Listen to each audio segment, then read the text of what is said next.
The little girl sat in her wheelchair, her entire body trembling as a bowl of hot pumpkin soup was poured straight over her head by her stepmother. Tears streamed down her cheeks as she sobbed in pain and pleaded, "Mom, it's too hot. It hurts so much." At that very moment, the door burst open. Her millionaire father froze in place, the gift box slipping from his hand as he saw his daughter in that horrifying state. He could only utter one sentence that left everyone in the room speechless. Before we begin, please leave a comment about this story and give us a score from 1 to 10. Are you doing okay? If there is anything you would like to share, I am always here to listen. I hope you find a moment of reflection while following this healing story, along with its journey of courage and justice. The grand hall of the Rockefeller Mansion glowed with brilliant light. Crystal chandeliers hung high above, casting their shine onto the polished marble floor, reflecting the silhouettes of dozens of guests dressed in luxurious attire. Laughter, the clinking of glasses, and the gentle sound of a piano blended into one elegant melody. Amid the lively crowd, a 6-year-old girl slowly pushed her small silver wheelchair. This was Emma Rockefeller, the only daughter of David Rockefeller Jr., one of the wealthiest and most powerful men in New York. Emma had soft golden brown hair, pale skin, and large eyes that always carried a fragile glow. Ever since the tragic accident at sea, her legs had been forever paralyzed. Emma wore a simple light yellow dress, her small hands carefully holding the side of her chair. She longed for affection. She longed for a gentle hand to rest on her shoulder. Yet, since her mother had passed away, all she received was neglect and cruelty. The woman striding confidently across the main hall in a striking red gown, Hillary Clinton, David's second wife, had never considered Emma her daughter. In front of others, Hillary always appeared graceful and charming, her smile as sweet as honey. But only Emma knew that behind that smile burned anger and disdain. Tonight was Hillary's birthday party. Most of the guests were influential figures from the world of finance and politics, eager to win her favor. Among the crowd was Chelsea Clinton, Hillary's younger sister, dressed in a lavish purple gown, her eyes flicking toward Emma with mocking amusement. Walking beside Chelsea was her husband, Mark Mezvinsky, in a blue suit, his mouth never ceasing to release crude, sneering remarks. Emma tried to wheel herself toward the buffet table to get a glass of water. The dense crowd made maneuvering her small chair difficult. Suddenly, the right wheel caught on the long hem of a nearby guest's red gown. A tearing sound echoed. The glass of red wine in the man's hand tipped, spilling across the pristine white carpet and leaving a glaring crimson stain. The entire hall fell silent for a few seconds. Then, dozens of eyes turned at once toward the little girl. Emma froze, her small hands gripping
but David could not utter a single word. The gift box trembled in his grasp, but it was his heart that had truly shattered.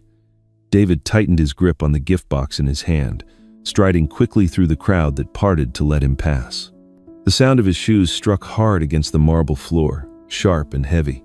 He didn't greet the guests, nor did he acknowledge their stunned stares. He stopped directly in front of the small wheelchair, where Emma still kept her head down, her shoulders trembling, her tiny hands covered in soup. He bent down, his voice hoarse, choked with anger. "What is this, Hillary? What have you just done?" The atmosphere in the hall stretched tight like a drawn string. A few guests cleared their throats, others quietly set their glasses down on the table. Everyone was watching, yet no one dared to interfere. Hillary froze for only a second. Then, as if long practiced at facing sudden exposure, she quickly placed a hand on her chest, her eyes glistening as tears spilled freely. Her voice trembled, thick with theatrical sorrow. "David, I only wanted to teach her a lesson. The girl was disrespectful in front of the guests. I was humiliated. I never meant to hurt her." Emma kept sobbing. She tried to lift her head, her lashes heavy with tears, her voice breaking. "Daddy, I'm sorry. I didn't mean to. I didn't want Mom to be mad." Those words wrenched David's chest. He looked at Emma, saw the despair in his daughter's eyes, then turned back to Hillary. For the first time in years, he realized there was a cold, unbridgeable distance between him and his daughter. Part of it came from the grief of losing his wife, part from his own neglect in letting that distance grow wider. He drew in a long breath, then spoke sharply, his voice low and cutting. "Enough. Do you think I would believe that?" The sound echoed across the hall, striking the ears of everyone present. The guests began murmuring. Some shifted uneasily, hurrying out to avoid being caught in the scandal. The hurried footsteps, the sidelong glances, all revealed how the luxurious banquet had collapsed into a humiliating spectacle. Chelsea Clinton, Hillary's sister, stepped forward to intervene. She smoothed her purple dress and smiled sweetly, though calculation gleamed beneath it. "David, my sister only wanted what's best for the child. Don't let a moment of anger ruin your marriage." Her voice flowed smoothly as if rehearsed, yet the glance she threw at Emma carried pure contempt. Immediately, Mark Mizvinsky, Chelsea's husband, cut in with a mocking tone. "Maybe you should discipline the girl yourself. She ruined the party, not Hillary. Everyone saw it." The mocking words rang out clearly, making Emma flinch, her small hand clutching tightly at the pale yellow fabric of her dress. David turned, his eyes sharp as blades. He wrapped his arms around Emma, his strong hand resting firmly on her shoulder, pulling her close to his chest. In that embrace, Emma felt so small that it pierced his heart. He lifted his head and looked directly at Hillary. His voice grated through clenched teeth, every word heavy as a hammer blow. "From this day on, you no longer have the right to touch her." The statement silenced the entire hall. The whispers instantly died out. Hillary froze, her lips pressed tight, her face momentarily drained of color. But just seconds later, she lowered her head and brushed away tears with the corner of a tissue. Her hand trembled as she held the crumpled paper, yet at the corner of her mouth, a cold curve appeared. She whispered, softly enough that only Chelsea could hear, "You will pay for this." In that instant, Emma lifted her head again. Her eyes met Hillary's, and she knew the nightmare was far from over. David walked quickly down the long hallway, the gift box still clutched tightly in his hand, now nothing more than a meaningless object. The bedroom door creaked softly as it opened. He bent down, gently lifting his daughter from the wheelchair onto the bed, wrapping her in the soft quilt. Emma trembled, her golden brown hair damp and sticky, still carrying the faint smell of pumpkin soup. David soaked a towel in warm water and slowly wiped her hair clean.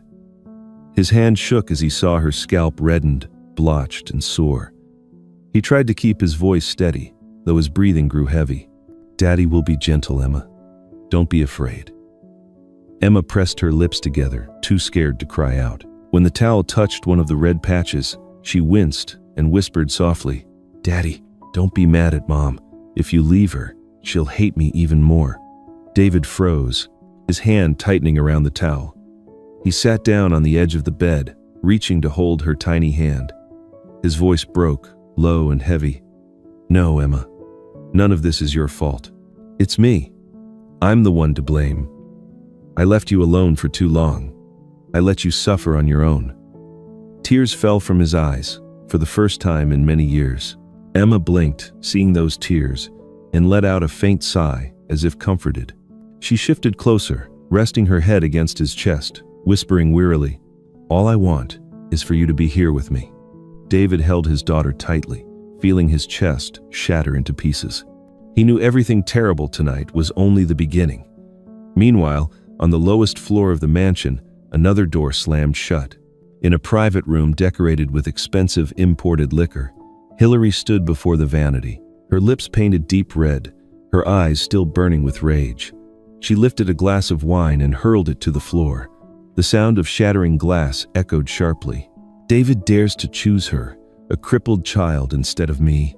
Hillary's voice came out in a harsh growl, her eyes cold and sharp. "I'll make him see what hell truly looks like." Chelsea, Hillary's sister, lounged on an armchair. She was a striking woman, always dressed in glamorous gowns, but behind her smile lurked malice. Crossing her arms, she tilted her head and said, "Don't worry, sister, I have a way. The press won't let him get away with this. We know a tabloid reporter, and with one sensational headline,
knelt down in front of the wheelchair and placed both hands on his daughter's shoulders.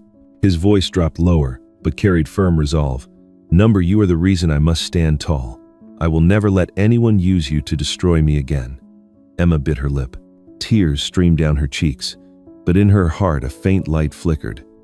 She nodded gently, then leaned against her father, feeling that for the first time, his arms were the safest place in the world. Meanwhile, In a discreet cafe in the heart of Manhattan, Hillary sat with Chelsea and Mark. Two new faces were at their table. Amanda Knox, a young but notoriously cunning lawyer, famous for handling scandalous cases and finding loopholes in the law. Her features were sharp, her smile cold, her eyes always calculating. And Harvey Levin, a veteran tabloid journalist who had splashed countless sensational stories about the wealthy elite. He dressed plainly, but his shrewd gaze and sly grin suggested he could already smell money in this affair. Harvey lifted his coffee cup, took a sip, then chuckled. The public loves this kind of storyline. A wealthy husband abandoning a devoted wife and a disabled daughter. Perfect headline material. Rockefeller will look like a heartless villain, while Mrs. Hillary... He paused, glancing at Hillary with a loaded look.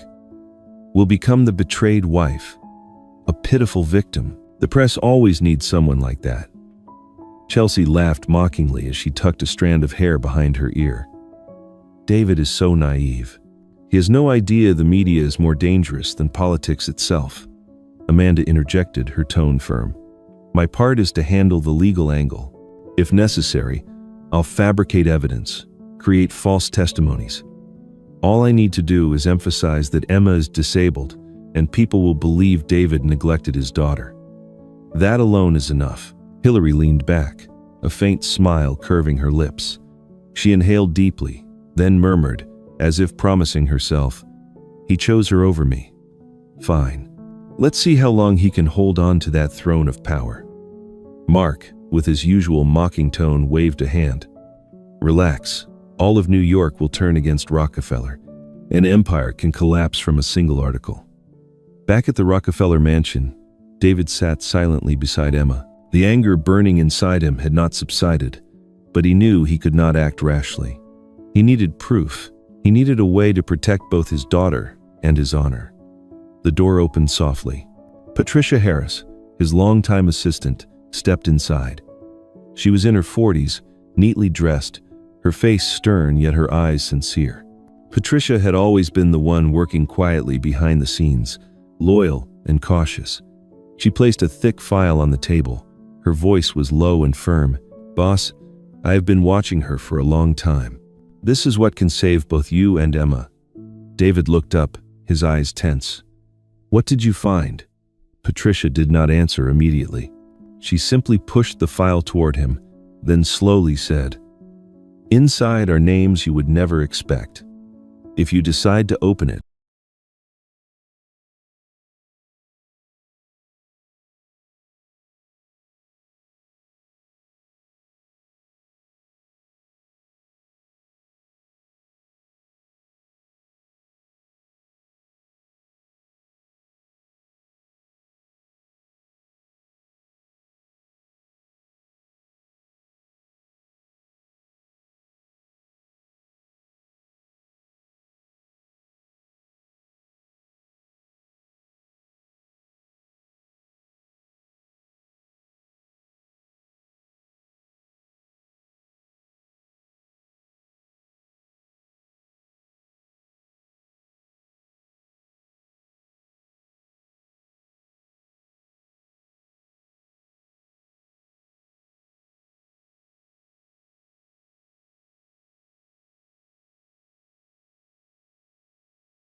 still smeared with crayon. He lifted his eyes to Jane, his voice breaking. "What kind of father have I been, to let my daughter live in hell,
carefully brushed each strand back, moving slowly as if afraid of hurting her.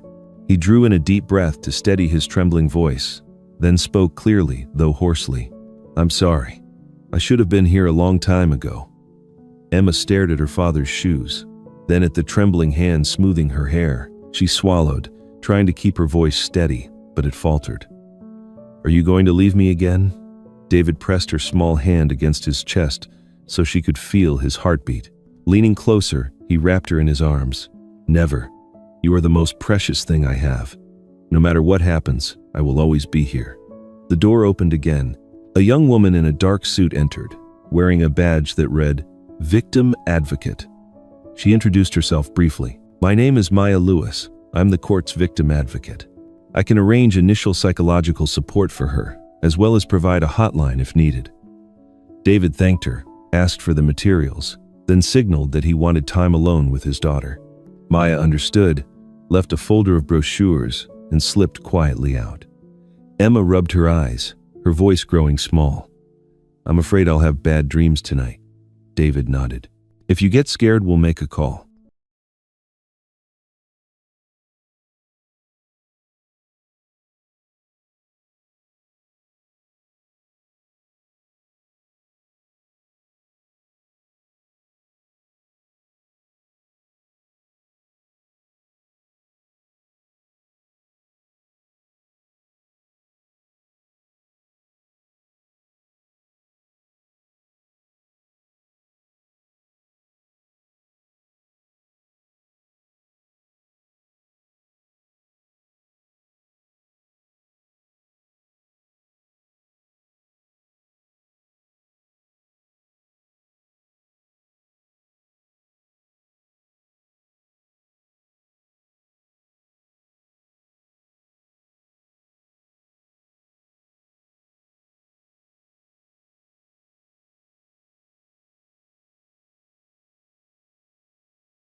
So she could breathe with the rhythm, learn to notice when she needed a pause. "Are you okay now?" "Better." Emma hesitated. "Are you going to work tomorrow?" "Yes, but only in the morning. In the afternoon, I'll take you to see Miss Maya, then we'll stop by Jane's." Emma exhaled in relief. "Please come back early." On another afternoon, they stopped by Mount Sinai. It was their first time meeting Dr. Anthony Fauci, the pediatric pulmonologist, with silver hair and a calm voice. He carefully explained the inhaler and breathing habits. What matters most is that she feels heard, he said. Her mental state will help keep the airways steady. David thanked him, wrote down every detail, and asked about handling night attacks. Emma watched them both, feeling that nobody was forgetting about her in the conversation. On the way home, David didn't turn on the radio. He shared a few small memories of Michelle, avoiding the tragedy, the way one opens a window just enough for the light. Back then, your mom made star-shaped pancakes. She said each one was a wish. Emma laughed, eyes wide. Can you make some tomorrow? I'll try, but I can't promise they'll look as nice as hers. They don't have to look nice, Emma tilted.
The light's on so you can find your way home, Emma explained.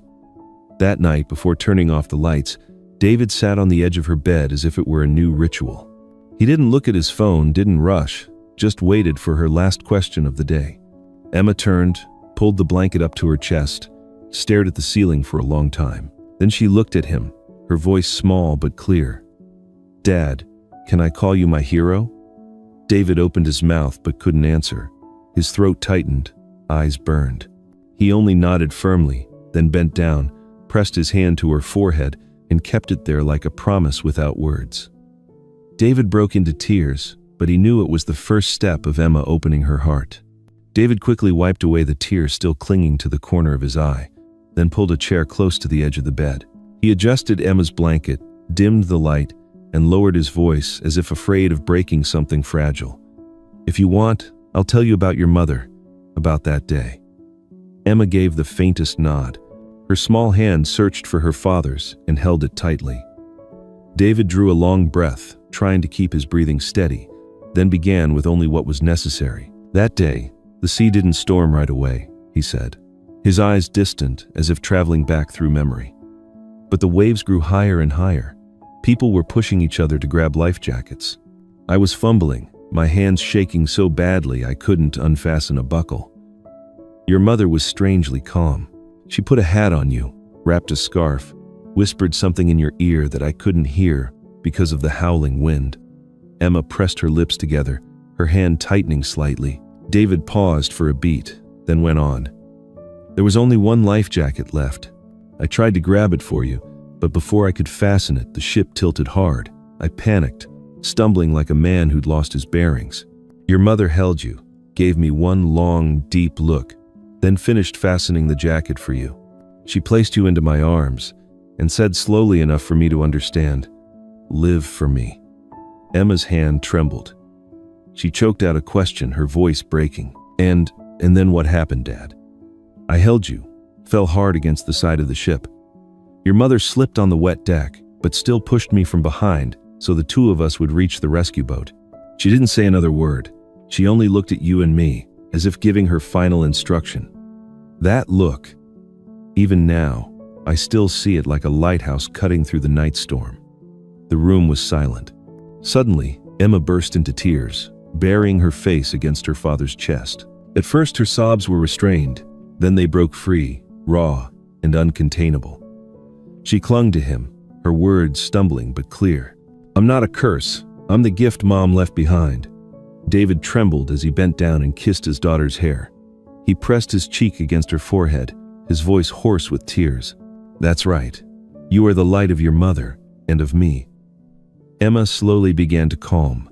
Her breathing steadied, though her shoulders still quivered. David kept his arms around her, not rushing to let go.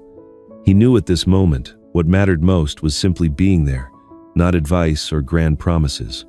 A soft knock came at the door. David looked up. Patricia Harris stood at the threshold, her dark coat still dusted with rain, a court-stamped envelope in her hand. She spoke just loud enough to be heard. "Sorry to disturb, sir. The court will issue the official verdict tomorrow morning. This is the notice with the schedule and entry procedure." David nodded in thanks, not lifting his hand from his daughter's shoulder. He signaled with his eyes, and Patricia understood. She set the envelope on the table by the lamp, lowering her voice. "I'll bring the car early tomorrow. Emma can enter through the back way. Avoid the press cameras." "Thank you," David replied. "Tonight, let us have our peace." The door closed softly. Emma lifted her face, her eyes still wet. David gripped her hand firmly, his voice deliberate, each word falling like a vow carefully weighed. "No matter what the outcome is, I will protect you." "Are you afraid, Dad?" Emma asked softly. "Of course I am."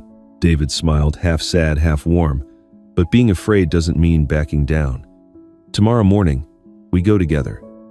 All you need to do is hold my hand." Emma gave a small smile through her tears, like sunlight breaking after the rain. She pulled the blanket up to her chest, her eyes fixed on her father's hand resting at the edge of the bed. "Then I can sleep now," she whispered. "The lighthouse is right here." David dimmed the lights, leaving only a faint glow on the bedside table. He stayed there for a long time, listening to her breathing steady, then finally stood up and picked up the envelope. He opened it, scanning quickly through the notices, checking the times, the seat numbers, the security rules. Everything was clear, even the list of reporters who had been issued press passes. David folded the papers, slipped them into the drawer, and turned the key gently, as though locking away a worry. The hallway outside was quiet, only the hum of the air conditioning in the background. David opened the door to call Patricia back for final instructions about the morning. He froze at the threshold. At the far end of the corridor, a man was crouched down, pretending to tie his shoe, but leaning toward them for far too long. When he finally looked up, he hurried to hide a small camera behind his back, then offered an innocent smile. David knew that smile. Riley Grant, a freelance paparazzo, often working with tabloid papers, wiry and quick as a cat, famous for showing up exactly where he shouldn't. He waved, his voice dripping with false charm. "Just passing by, Mr. Rockefeller. Quiet night out here." "This is a private floor," David replied curtly, his tone cold as a slammed door. "You know the rules." Riley shrugged, pulling out his phone as if to check his calendar, his thumb sliding with practiced speed. For a split second, the headline lit up his screen. "Exclusive, Father, Daughter, night before verdict." Then he pocketed the phone and strolled away as if nothing had happened. David stood still, his hand on the doorknob, weighing whether to call security or preserve the peace for Emma. He chose the latter. The door closed, the lock clicked softly. Back at the chair, David calmed himself by counting breaths, the same technique Dr. Fauci had taught Emma. He pulled out a blank sheet of paper and wrote a reminder to himself. "Tomorrow morning, use the back exit. Keep Emma within reach.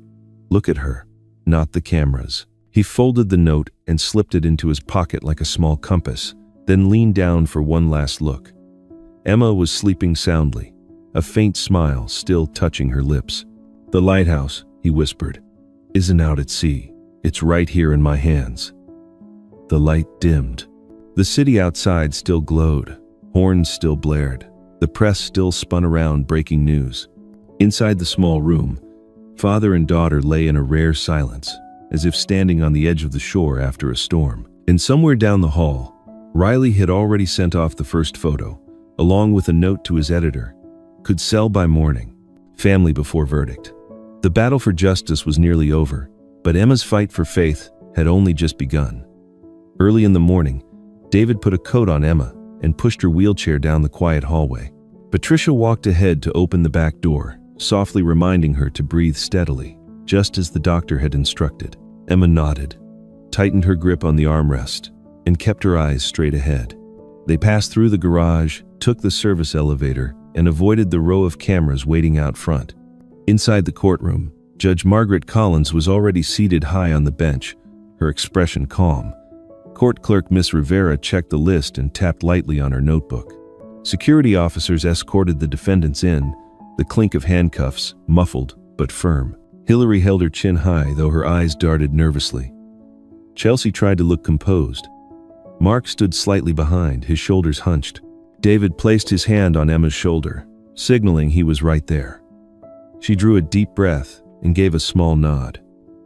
Craig sat in the witness section, his hands clasped together.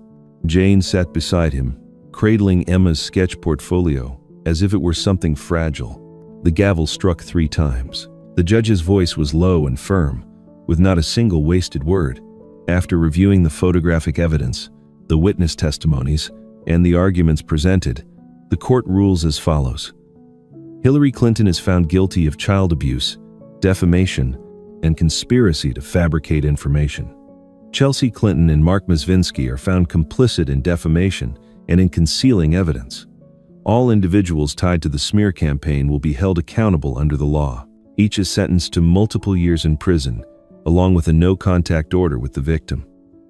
A murmur rose and quickly died down. Nora Price, a journalist from a mainstream newspaper, typed a headline on her laptop right there in the courtroom. Justice for the Rockefeller girl. Miss Rivera handed documents to the guards, her movements brisk. The handcuffs snapped shut. Hillary turned her head and gave David one last thin smile, brittle and dry. No one returned it. The judge leaned forward, her eyes meeting Emma's. She said nothing more, only gave a small nod. Emma answered with the faintest glance, like a thank you that couldn't be spoken aloud. The gavel struck again, closing the session. At the side steps, David stopped the wheelchair. He bent down on one knee so he was level with his daughter, placing both of his hands over hers, warm and steady. From now on, it's just the two of us. Emma looked straight into her father's eyes, her pupils clear as glass. She smiled in her yellow dress, her voice firmer than ever before. I only need you, Dad. Patricia draped a light coat over Emma's shoulders and fastened the collar. Craig gave David a pat on the shoulder, no words necessary. Jane leaned close and whispered, I'll be waiting for Emma at school with new watercolors. Emma turned to her. Please bring the large sheets of paper. Of course, Jane smiled, so we can paint a bigger sky. In the days that followed, David's phone rang less often in the evenings. He notified the board of directors ahead of time, then signed off on cutting back after-hours meetings. In the mornings, he and Emma ate toast together, with banana slices more evenly cut than before. As he spread the butter, Emma tilted her head to check. All good. You're getting better at this. My teacher is strict, David replied. Her name is Emma. That afternoon, father and daughter spent an hour painting. David painted terribly, but he was eager to ask about mixing colors. Emma patiently explained. Just blend blue with white, but add a little yellow to make it warmer. David followed her instructions, then was surprised when the sky on his canvas suddenly softened. Looks like Central Park at sunset, he whispered. Because someone is pushing the wheelchair so steadily, Emma answered with a smile in her eyes. That evening, David read her a bedtime story. When Emma asked why the bear in the book stood in the middle of the forest without fear, David paused for a moment before answering. Because he knows the way home. Emma looked into her father's eyes. And what about me? You have the map right here. David placed his hand on his chest. Every night we draw one more line. They still met Maya Lewis every week. Maya taught Emma how to give names to her feelings, how to pause when fear rose up. In the counseling room, Emma wrote on a small piece of paper, "Afraid of the dark, call it the big shadow." Then she folded the paper and placed it in a box. Maya spoke in a voice as light as lifting a leaf. You're not locking yourself away. You're just putting it where you can control it. They also returned to Mount Sinai to meet Dr. Anthony Fauci for updates on the treatment plan. He looked over the breathing journal David kept and nodded with approval. Steady rhythm, less coughing at night. Very good, David answered briefly. Thank you, doctor. We'll stay on schedule. Emma raised her hand in a child's salute. I'll try harder. One weekend evening, David tried making star-shaped pancakes as he had promised. The batter spilled over the edges of the mold. The star came out crooked, the result lopsided. Emma still laughed as if she had witnessed magic. It's beautiful. Because it isn't perfect, it looks more like the real sky. David propped his chin on his hand, looking at the messy pan.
Early? Let Story 4 Heart keep walking with you, telling more stories of healing, so that each night we pass through the dark together with a small light. Which theme would you like us to continue with? The bond between father and child, the courage of children, or the moments when justice speaks up? Share your thoughts in the comments. Thank you for being here with us, keeping hearts warm through heartfelt stories, stories that truly move the soul.